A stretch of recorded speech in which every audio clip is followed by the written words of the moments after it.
Your greatest obstacle is often found in your habits, the routines that you have in your life. Regardless of your situation, the way that you exercise your vices is why you're not getting what you really want. It's a natural fact that one thing leads to another.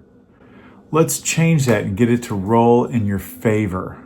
Welcome to the No Bow Tie Show. I'm John No Bow Tie Swoboda, author, musician, and mindset mentor. Get ready to discover your unique edge, tools to conquer doubt, and the power to live with limitless joy. A lack of self-control can result in everything you don't want in life. Distractions, procrastinations, and addictions of many kinds. You are literally creating the life you don't want. Let me ask you a question. Are you becoming the image of the person you know you hoped to be? Is your potential worked and expressed in the world? Do you love more than your accomplishments of money and material worth to announce that you are who you always wanted to be? You've probably tried to create good habits before, and you've tried quitting bad habits, but both were harder than felt they should have been. Why? Because the way most people think about habits is completely wrong. Habits form their paralyzing bond, one strand at a time. It seems harmless in the moment. One cigarette never killed anyone, a night out on the town becomes a good memory of wild times, and constant sugar does give reliable energy. Scrolling really does pass time. And procrastination always keeps you comfortable. That's what it's for. Here's the truth. Your habits reveal how you see yourself.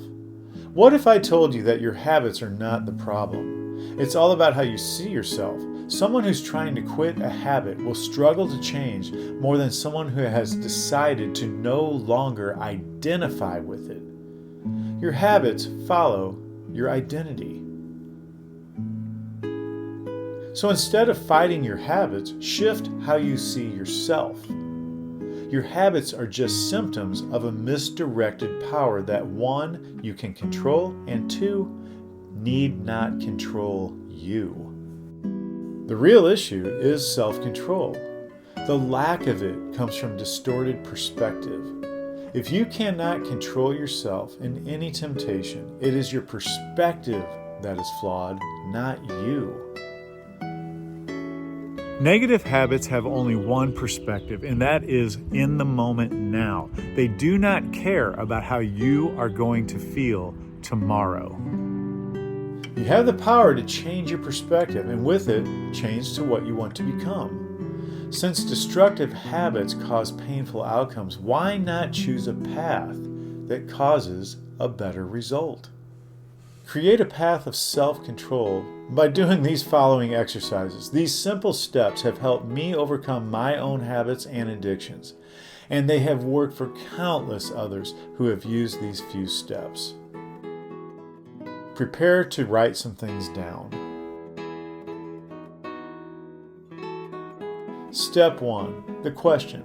Ask yourself, why do I feel I need this habit? Go ahead, write it down. Don't rationalize your response. Be vulnerable and honest.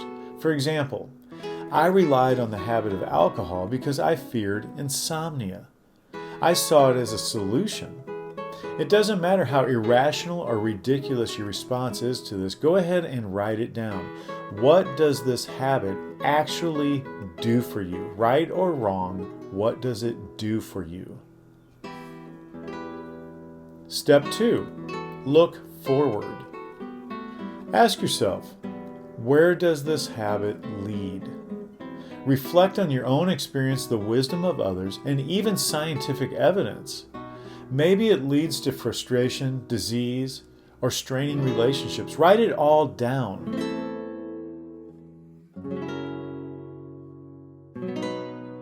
Now shift your focus and ask, what would life look like when you gain control of this habit? What are the best outcomes that you can imagine? Write those down too. It's very important. Write those down. Step 3, measure the habit. This is one that a lot of people overlook. But by doing this, you're going to get a grasp on its impact. To understand the impact a habit has on your life, it must first be measured. Become aware of the following: the amount, how much do you consume? The duration, how much time do you allow to this habit? The frequency, how often do you engage with the habit? Once you have measured the burden a habit has on your life, you've already begun to break its chains. Step 4, 1 day. Breaking or beginning any habit starts with a small commitment. So here is yours, just 1 day. During moments of temptation, notice the thoughts you have. By simply interrupting your mental autopilot, you reclaim the space between the desire and the action. Break the cycle and choose the future you desire over the momentary pleasure. Enjoy this opportunity. The moment you create space between you and a habit, you gain what you were chasing all along: self-control. Once you've tasted self-control, you will want more of it. The greatest source of inner happiness is self-control. Step 5, share your success. Talk about your personal victory with someone who appreciates the value of the achievement. Not to impress or influence others, but because you're enjoying this new part of yourself. Like a trip that's changed you, a job you love, or a solution you're proud of, this isn't about breaking or building a habit. You are sculpting the story of your life. Enjoy this new vision of yourself.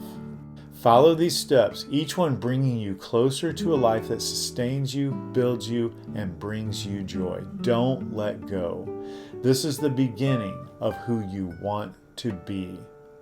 Do you want to lock in the progress you've started today? If our time together resonated with you, don't stop here. Grab the audiobook version of How to Be Unique Just Like Everybody Else and dive into the full mindset, tools, and strategies that help you break free of the habits that drain you and build the life you are meant to live. You can find the links for getting the audiobook on Audible, Amazon, or Apple by going to nobowtie.com/books. See you next time.